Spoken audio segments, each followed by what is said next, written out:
கடவுள் எல்லா இடத்துலையும் இருக்காருங்கிறது நம்ம எல்லாருக்குமே தெரியும்.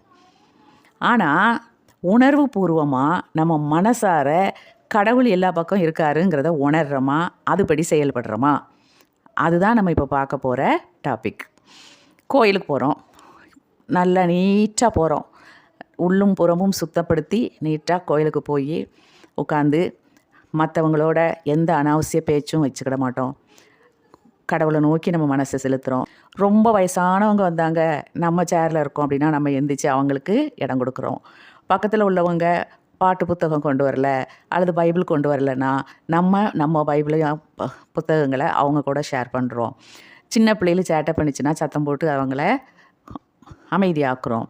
இப்படி எல்லாவித நல்ல காரியங்களையும் நம்ம செய்கிறோம். ஒரு கோயிலுக்குள்ளே போனாலே நம்மளுடைய நல்ல குணங்கள் அனைத்தும் வெளிவருது. தீய குணங்கள் எல்லாம் அப்படியே என்ன செஞ்சிருது, அவிங்கிருது.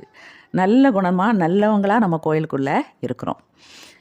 அதே இது கோயில் ஜபம் முடிஞ்சு வெளியில் வந்த உடனே 2 பேரும் 3 பேரும் சேர்ந்து பேசும்போது உலக பிரகாரமான பேச்சுகள் வந்து அதில் நிறைய பாவங்களை செய்ய நம்மளை ஒப்பு கொடுத்துட்றோம்.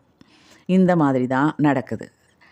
ஏன் அப்போ எல்லா பக்கமும் இருக்கிற ஆண்டவர் கோயிலுக்குள்ளே நம்மளை கவனிக்காருன்னு நினச்சி நம்ம செயல்படுறோம். அதே இது வெளியில் வந்த உடனே நம்ம மாறிடுறோம்.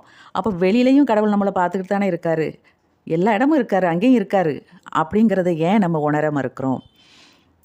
பாருங்கள், இப்போது இதை நான் மட்டும் சொல்லலை, பைபிள் வசனம் ரொம்ப அருமையாக சொல்லியிருக்கு பாருங்கள். அப்போஸ்தலர் 7ஆம் அதிகாரம் 49ஆம் வசனம்.